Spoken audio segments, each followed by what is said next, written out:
like to also welcome you all to the centre.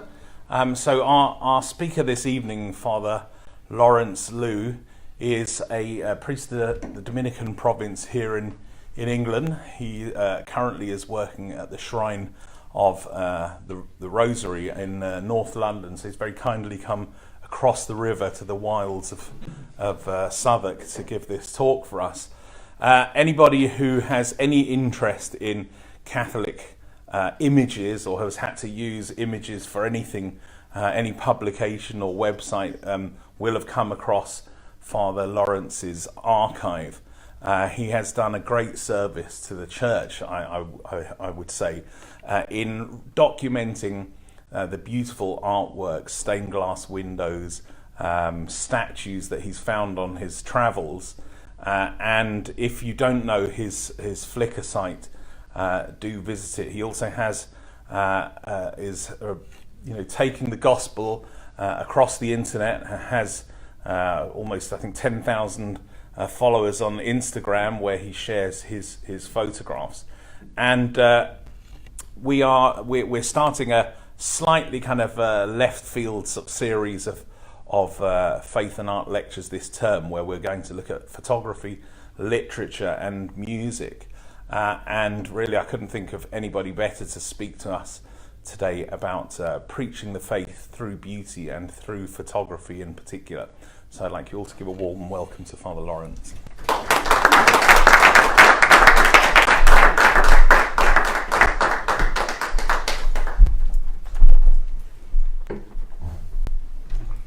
Do I need to attach this to myself? No, that's fine. I'll pick up. Fine. Okay, lovely. Well, thank you very much for that very kind and warm and embarrassing introduction. It's wonderful to be here and nice to see all of you on a night like this, risking the alleged snowstorm. I was awaiting one on Tuesday when I went out to teach in Oxford, and was very disappointed when it didn't come, so I'm hoping one will come tonight. I like snow, don't you? I'm going to talk about faith and photography, and the work of preaching through photography and beauty online. And I'll reflect a little bit about my experience, my background, and why I do this, and how I sort of accidentally almost stumbled into all this. And I'll talk a little bit about a sort of theology of photography. In the past few weeks, I think we Catholics have become painfully aware of the power of images, or more precisely, I should say, short video clips, and their power to distort the truth. Now, this is not a recent phenomenon, of course. Visual art has long been employed for propagandistic purposes, but the internet, which is saturated with photographic and video images, has, it seems to me, exacerbated the problem, and the truth can now be distorted easily and spread very widely through a few well-manipulated shots. So if I'm to speak about the use of photographs online to preach the truth, and the use of beauty in the service of evangelization, then we must also take heed of the dangers and vices that are present. It seems to me that as Christians, we have a particular responsibility to use the internet well, and to direct social media towards the truth of the gospel for the salvation of souls. A decade ago, Pope Benedict called on Catholics, and especially young people, to take on the responsibility for the evangelization of this digital continent, he said. And judging by recent events, there is obviously still much to be done, and it isn't mainly the young who are being irresponsible online. The other issue that I'm aware of since I've begun sharing my photos online is the saturation of images in our world. Thanks to the ever-advancing technology which overcomes any technical barriers to taking a photograph, it's now supremely easy to take a shot. Moreover, the invention of the digital camera, and especially the so-called smartphone, has made photography ubiquitous. Now everyone, it seems, has access to a camera, and they are taking trillions of photographs and videos and sharing them widely online to good and to ill effects. Photograph taking for some seems to have become compulsive even, and maybe obsessive. It appears as though life has to be viewed through the lens in order for it to become real. Or one can think of even tragic circumstances where for that elusive, wonderful selfie, people have actually had terrible mishaps, including death through misadventure. There seems to be this need for us to grasp at reality and to capture the moment, to hold on to a memory, yes, but in doing so, perhaps we no longer appreciate the very transience of life, the fragility of goodness, nor can we savor then the blessings of the present moment, which disclose the goodness of being itself as a contingent gift from God. One of my other interests, besides visual beauty, is musical beauty. I love music and I love to sing. And singing, music making is very similar, it seems to me. According to the philosophers, music is the arrangement of time, the beautification of time. And so, of its nature, it's transient and it passes. But once we were able to record music, it seems we can control that, even that. Just think in the past, if you wanted to hear music, you had to make it. And so people would gather in houses and play whatever instruments they had. Folk music comes from that. The best place for folk music, by the way, I think is Scotland. And it was just wonderful. You can go into a pub, any pub, and they'll be playing folk instruments. People just bring their instruments and they just play. They make music. That's still a very strong tradition. Anyway, that's just an aside. Symptomatic, I think, of this compulsion to take photographs and to grab the moment is the fact that even during Mass, priests who purport to be concelebrating cannot seem to moderate their impulse to photograph the Mass, especially when the Pope is the principal celebrant. I have sadly witnessed this even during the consecration. I was in the National Basilica in Washington, D.C. Pope Francis was there, and right in the row in front of me were two priests taking photographs during the consecration. So this is my... they were doing this with their hand and clicking at the same time. And I mean, we were just, the rest of us priests around were just absolutely appalled. We couldn't believe it. So, as a photographer and one who works in sacred spaces and who has photographed the Mass, I'm acutely aware of the sensitivity that one must have when photographing the sacred. But it is my belief that photography, like good art, can be about seeing rather than about showing. So at its best, the photographer must learn to see the beauty present in God's created order, and this beauty reveals the wisdom, the goodness, and the beauty of the Creator. There was a time when taking a photograph took a lot of time. Less time than a painting, of course, but it was still a relatively reflective activity. A graduate student at Edinburgh University, where I was chaplain for 4 years, once asked if he could take a portrait of me, and he wanted to use this amazing contraption he had. It was a recreation of a 19th century box camera. It was huge, and I mean, he told me it cost him, over £15,000 or something to make this instrument, and it took time to compose the shot, to be perfectly still as it was being taken. And we had to be patient because it was an outdoor photograph, taking into account the ever-changing Scottish sunlight. And as I stood perfectly still, so that every movement he said to me would throw me out of focus, so I had to stand perfectly still, and the photograph was slowly exposed. It was being written with light on the silver halide film. Photography, therefore, was once a much more contemplative exercise, it seems to me, than it is today. The rise of photojournalism, I suppose, changed that. And then now citizen journalism on social media has certainly accelerated this change. It seems to me that we need to recover the contemplative aspect of photography, and I hope that some of my photos will lead people to pause and to contemplate the goodness of creation. Now, you may recall a certain refrain from the creation account that we hear in Genesis. God saw that it was good. God saw everything that he had made, and behold, it was very good. And this doesn't refer to moral goodness as such, but something much more fundamental.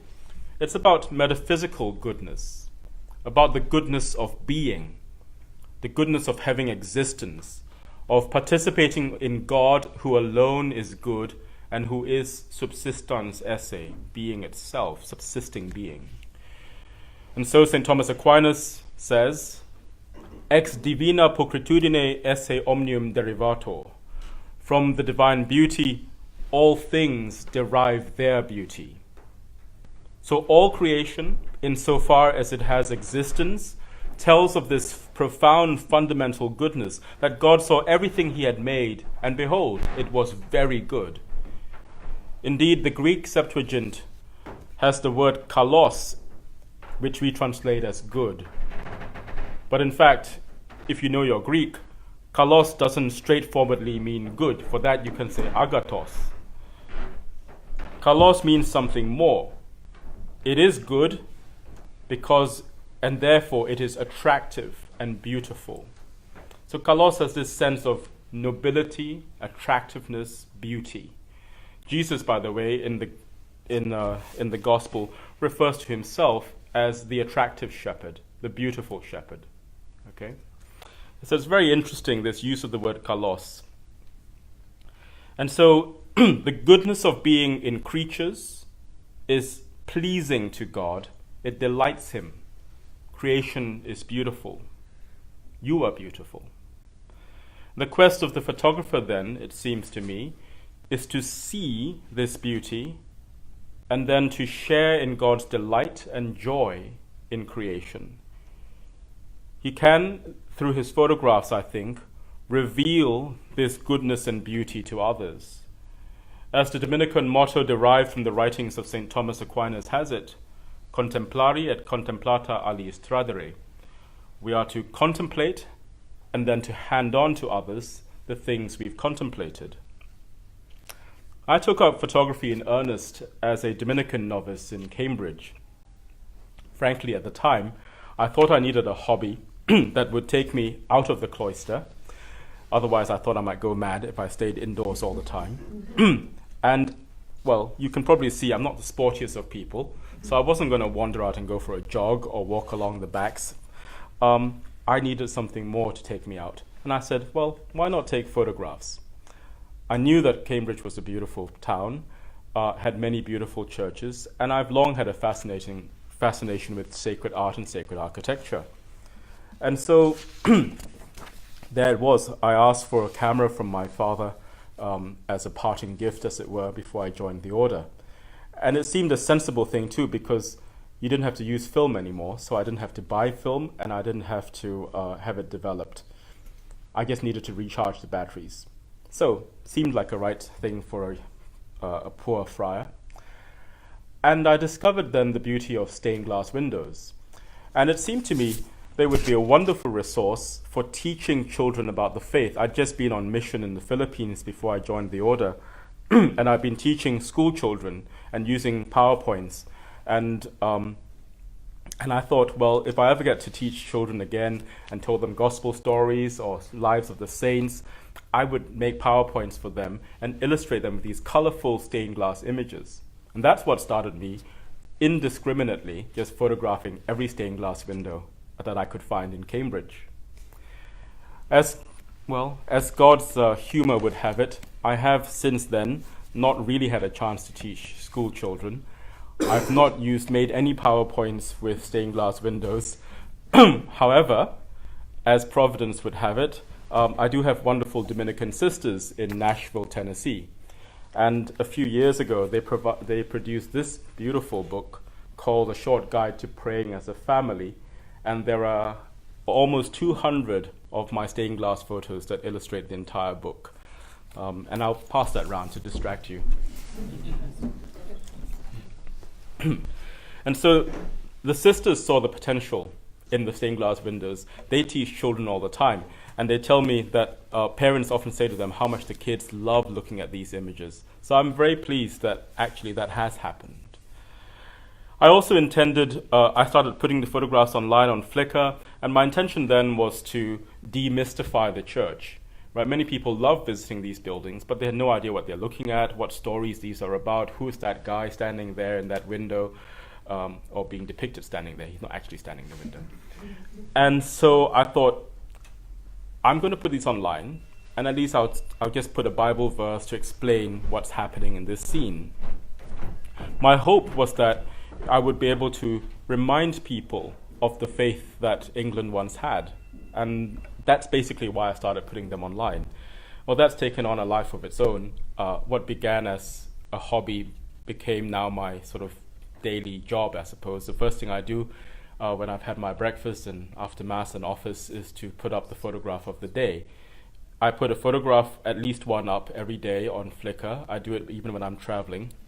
And the photographs illustrate either the saint of the day or a scripture reading from the Mass of the day. So I'm very much directed by the liturgy. Photographers sometimes tell me that certain photographers have the eye, that is, a certain gift of seeing beauty and sharing it with others. I think we can all train ourselves to see beauty, and it begins with observing the world around us. Before we pick up the camera, we must first just stop and look again and see. Photography then must have this contemplative quality for me.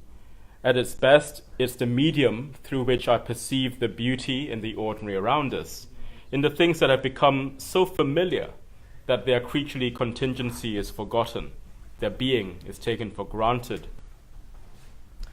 I remember at one point I've lived in some very beautiful cities, but let's say Durham, for example. And you know that in Durham, it's dominated by this magnificent cathedral, which people marvel at. It's one of the few UNESCO World Heritage Sites that we have in this country. And yet, I shocked myself when I realized that within a few months, it was just a backdrop, something I rushed past as I went to whatever meeting I had or whatever it was. After a while, things become so familiar to us that we don't really see them, and we don't see the gift, the beauty in their being. And that can happen with objects, our surroundings, happens with the people we live with, and even in our consecrated life, lived in the service of God and His church, it happens with that too. I currently work in probably one of the most, I don't think I'm biased, one of the most beautiful and certainly largest churches and coldest churches currently in London.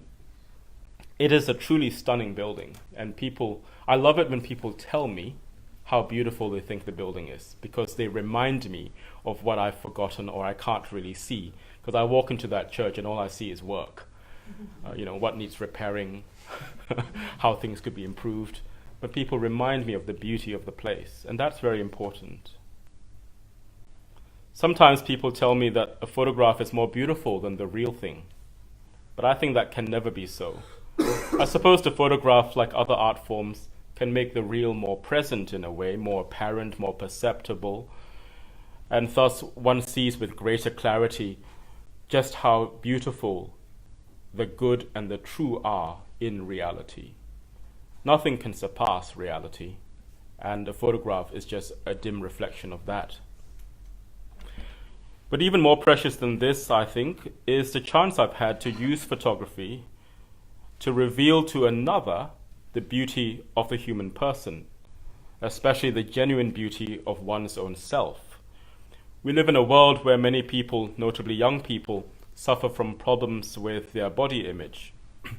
Seems to me that the selfie, far from showing the ease that one has with oneself, is actually a symptom of a fundamental desire, a fundamental need we all have to be loved and at some level to be desired. At its worst, it can become a vainglorious instrument. Instagram has now outstripped Facebook in popularity among teenagers and young people in their 20s. I was surprised to hear I have that many followers on Instagram. But it is a predominantly picture-based medium, and it abounds with selfies or posed photographs of so-called influencers in exotic locations. Of course, our Holy Father reminded us that the first influencer was Our Lady. I thought that was cute. The artistic quality of many of these photos are good, and they're certainly eye-catching. However, many of these images certainly fall within the ambit of propaganda. Here, the reality isn't being shown. It's often hidden, and a false projection of the self is presented to the world for their consumption and their envy. Without making any kind of judgment about my own relatives, I was fortunate enough to visit Tokyo and Kyoto with my cousins not too long ago. Japan, by the way, is infinitely photographable. It is just the most photogenic country I've ever met.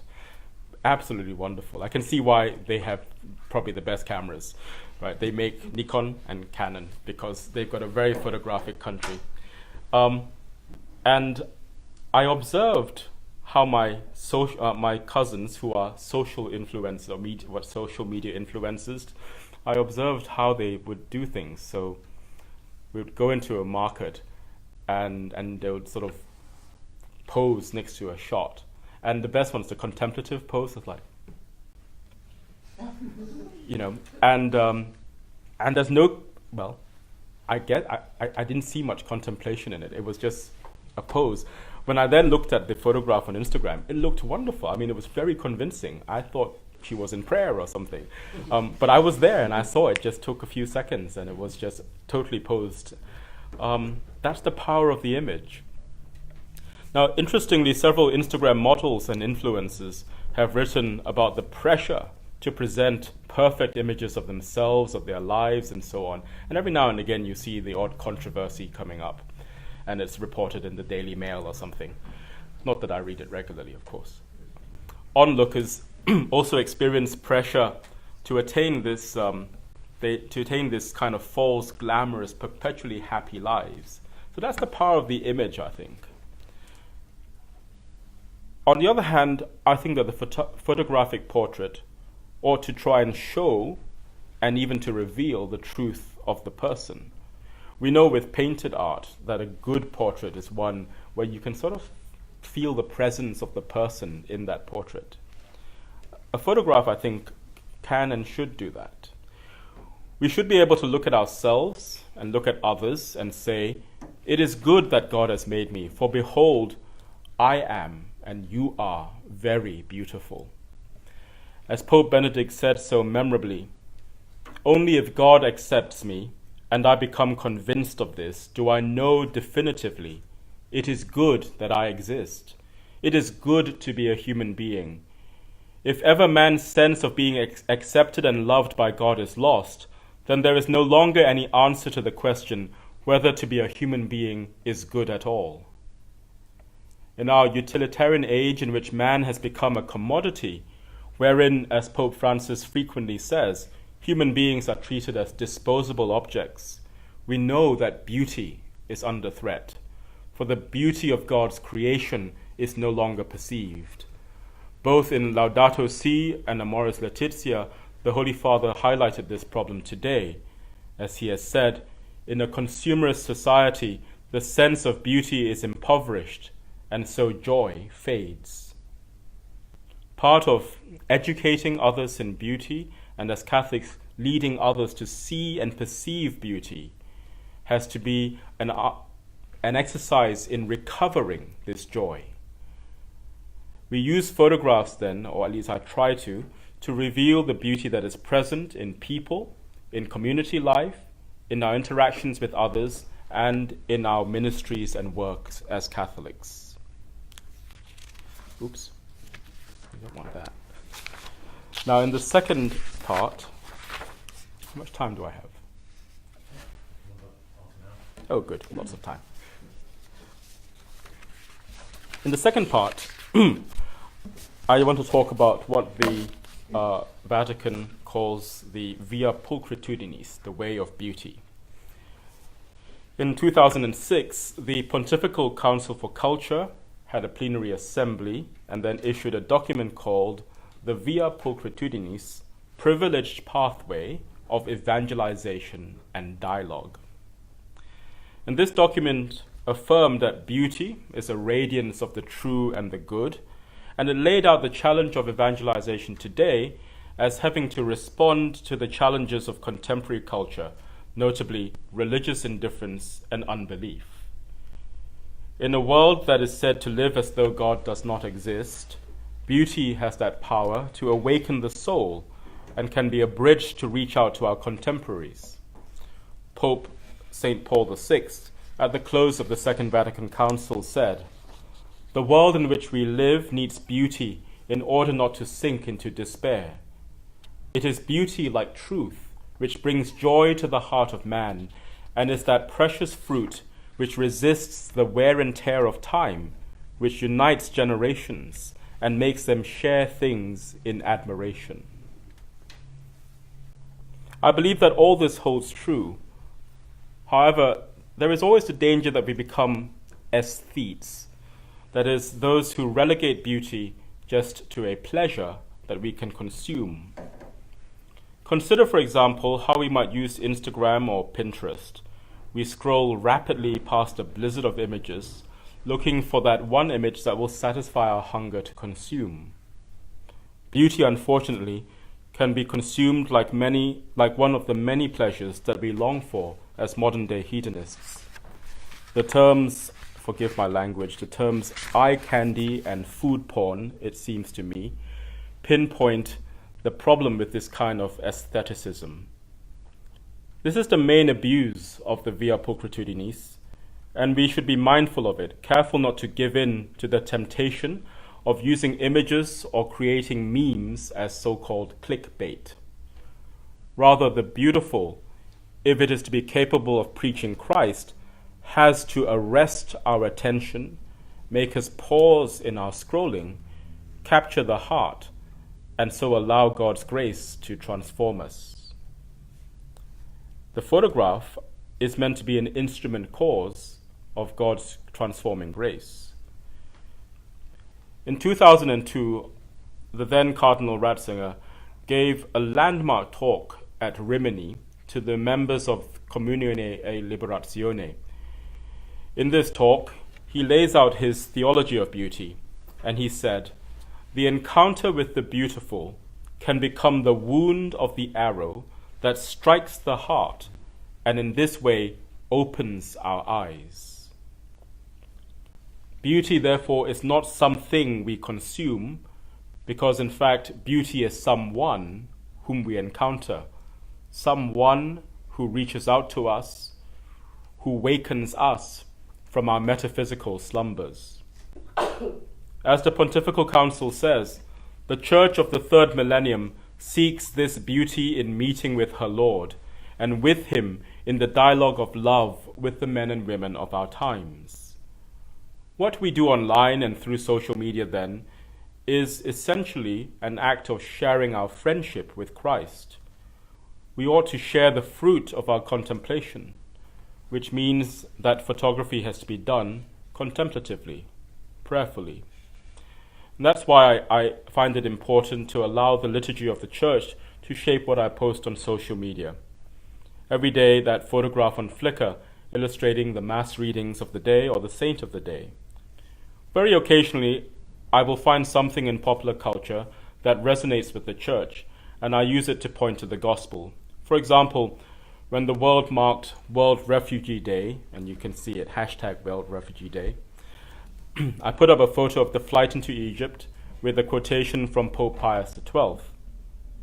But ultimately, it is the Gospel and our own Catholic culture that has to be the focus, because the beauty we proclaim is Jesus Christ. Our task as Christians is to reveal Jesus present in the world, in the beauty of created things and in persons. And finally, I remind myself always that God alone can convert hearts, although he uses us and he uses material things as instrument causes. My experience has shown that sometimes, by God's grace, A person can indeed be led to conversion, becoming a Catholic, through a photograph that I put online. It surprised me the first time I heard about it. In fact, it always surprises me. But yes, sometimes people do stop. They look, they return to the image, and then they seek it out. And in doing that, God finds them. A final thought. Bishop Robert Barron points out that the evangelization of the arts can happen only when we recover a more classical notion of nature as the repository of formal beauty, the work of a transcendent artist, and as art itself as recta ratio factibilium, a rightly ordered reason that contemplates the objective form and makes beautiful things in accord with that contemplation. It seems to me that photography, without too many of the manipulations of Photoshop, is well positioned to do that. Thus, photography fittingly leads others, I would say, in a contemplation of the beauty present in God's creation. Thinking about it metaphysically, what's fascinating to me is that there is a sense that the world comes into being and is written into being through light energy. And photography is the creation of an image, something that's material, using the energy of light as well. Of course, it's interacting with chemicals, and this is film, obviously, and it's causing this image to be drawn. But there is something analogously similar, I think, and that fascinates me, and I think that's why, as a Dominican anyway, I enjoy doing photography. In this final part, I'm going to take you through some photographs. Is that okay? Okay. I know you're thinking, at last you stopped talking. How are we going to Okay. Is it possible to... you don't need to see my face anymore. Yeah. I don't know whether it's any better. It looks very red, but anyway.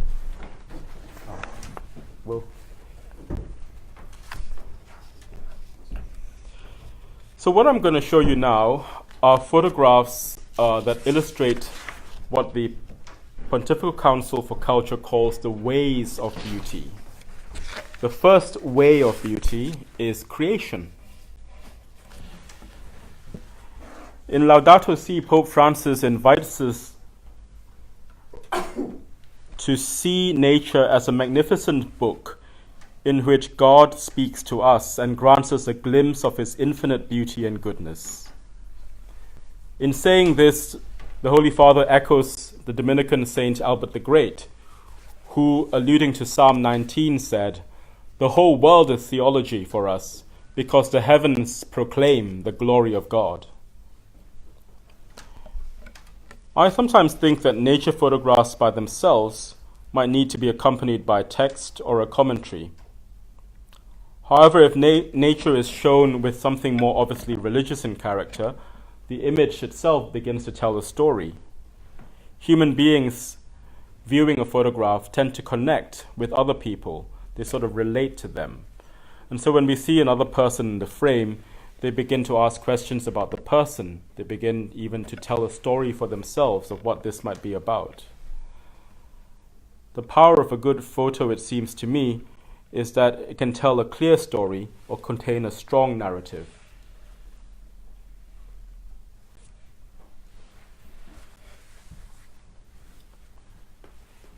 Written into the DNA of plants and animals, and thus written into the structure of material creation, is one of the fundamental elements of beauty: symmetry, or patterned self-similarity.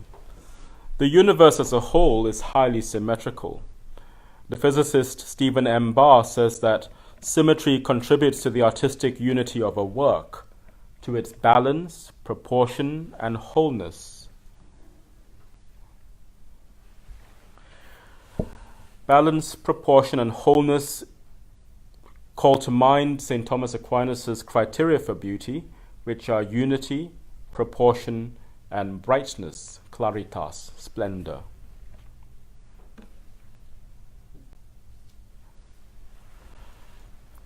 There is a hidden beauty in creation. In the fall, in the autumn, as the chlorophyll breaks down, the colors that are always present in the leaves are revealed. Beauty in the ordered pattern of the veins, the shape of the leaves and their symmetry, and beauty also in the shadow overlapping with the backlit leaves.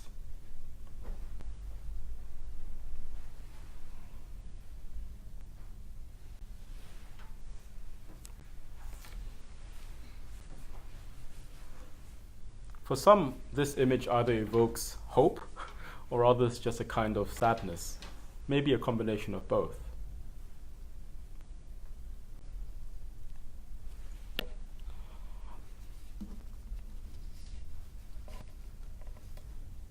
And here I like the juxtaposition, I suppose, between the vastness of the Grand Canyon, sort of speaks of the vastness of God's created order, of the contemplation of God's majesty and inventiveness, the vastness of time and so on, as well as man's place within the natural order.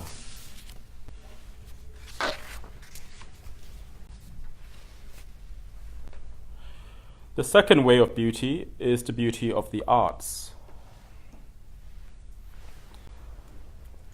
The Pontifical Council said that to reread the works of Christian art, small or great, musical or artistic, and put them back in their context, while deepening their vital links with the life of the Church, particularly the liturgy, is to let them speak again and help them transmit the message that inspired their creation. So, photos of consecrated religious interacting with works of art and using them in their proper way as means to contemplating truth are especially powerful, it seems to me. They remove art from the museum as things that speak merely of human ingenuity and restore them to their proper place, which is to be an instrument directed to the glory of God in the sacred liturgy. As Pope Benedict said, beauty is not mere decoration, but rather an essential element of the liturgical action, since it is an attribute of God himself and of his revelation. So what follows now is just a series of photographs where I try to show this sort of interaction with sacred art, using it in its proper context.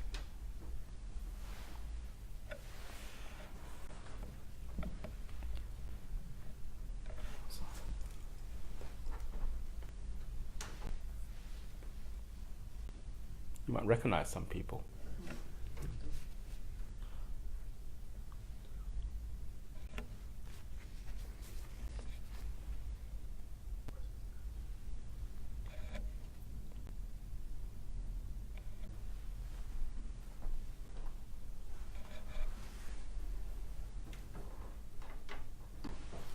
Gosh, that's a lot brighter than it is on my screen.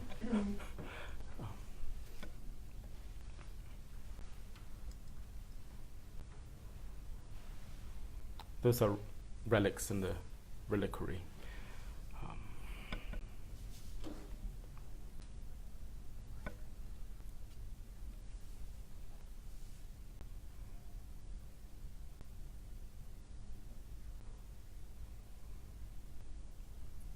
Obviously, I didn't take this photograph.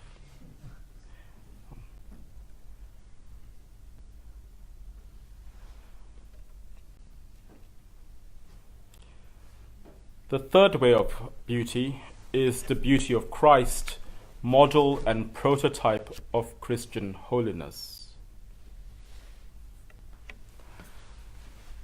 The Pontifical Council document states that the absolutely original and singular beauty of Christ, model of a truly beautiful life, is reflected in the holiness of a life transformed by grace.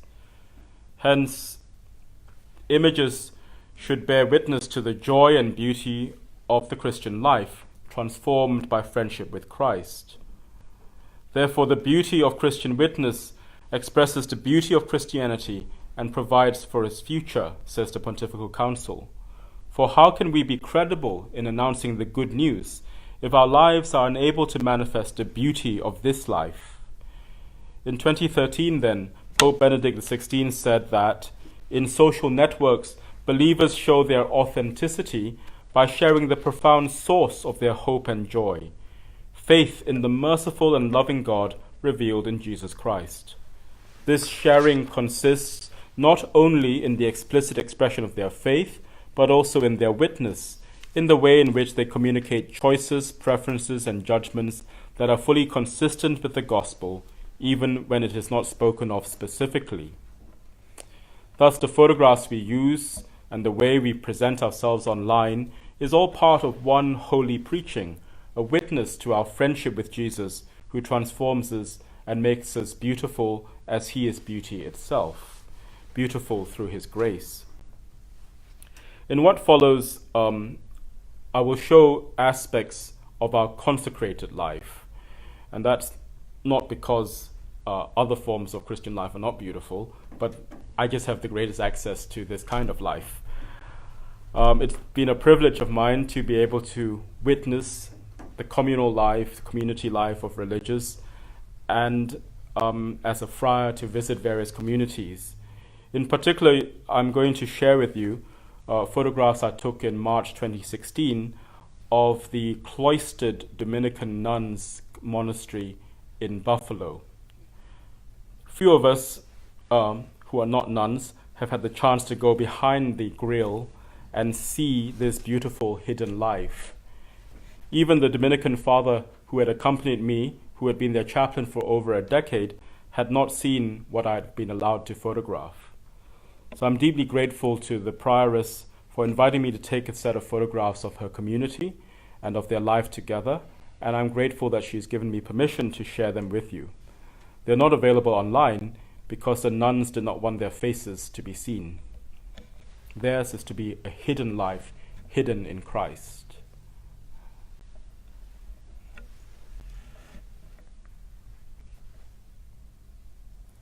Dominican nuns typically are sisters of perpetual adoration and of perpetual rosary. So they'll pray the rosary 24/7. Oops.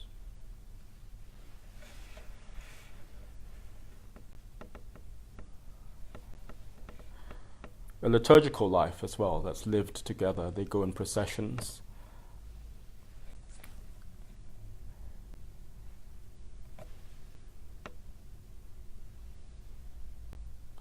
A life of study and of contemplation of truth. Simplicity of the cell.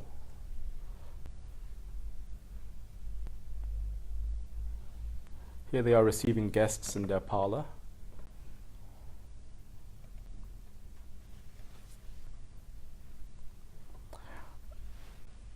What's important to me in this photograph is you see, initially people see the grill and it's all they can see. It's quite stark.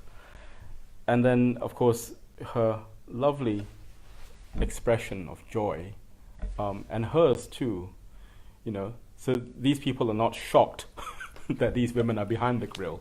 You see that happiness and joy that is there. And that is a very real thing. Monasteries of nuns are the happiest places that I know of. And they love talking. Sisters in the refectory before lunch.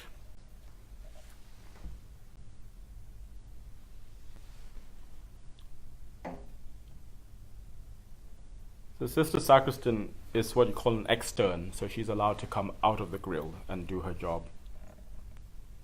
And they have a vocation to be externs, so only those who feel this Mother discerns a calling for them to be able to leave the grill and do work like serve as guest mistress and to welcome people and to work in the church.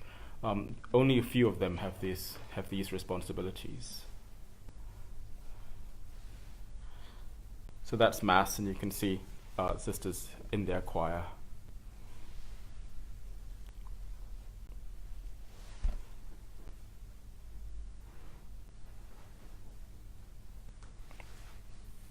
I mentioned earlier that when people see photographs, they're often drawn to either a human person in the picture, and they're especially drawn to faces, I've noticed. Because faces are important, aren't they, to telling a story. So when the nuns' faces are hidden, The story is told by their symbolic gestures and by their actions, as well as the context in which they are standing. When it comes to the lives of the apostolic sisters then, and of the friars, we can show more of their life in general by focusing on their faces, their interactions, and in this way draw people into the story.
The grave, by the way, is the grave of J.R.R. Tolkien.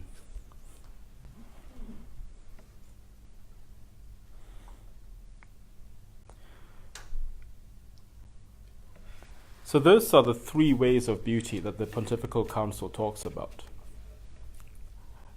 And in this last section of photographs, I would just want to talk about seeing beauty around us, particularly through the play of light.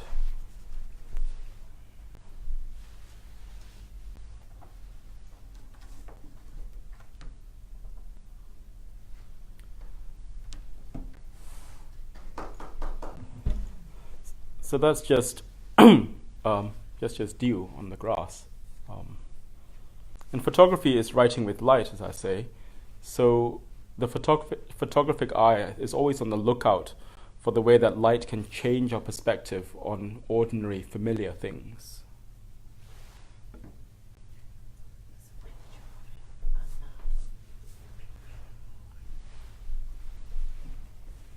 This is probably the most popular photograph, this one and the other one of Adoration, in the whole Flickr collection.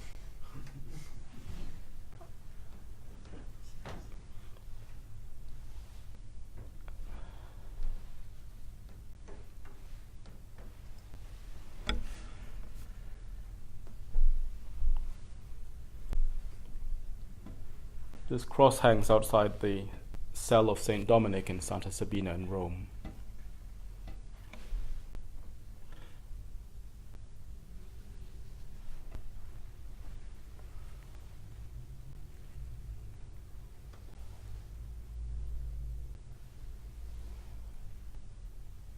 This is where I work. A final word then from our Lord in the Gospel. In Matthew 5:16, Jesus says, "Let your light so shine before men that they may see your good works," literally in Greek, your beautiful works, "and give glory to your Father who is in heaven." God's glory and not our own, then, is the focus of, I hope, of my online apostolate. And if it can be said that our good and beautiful works shine with light, then the job of the photographer, as one who writes with light, is to capture that and share it with others.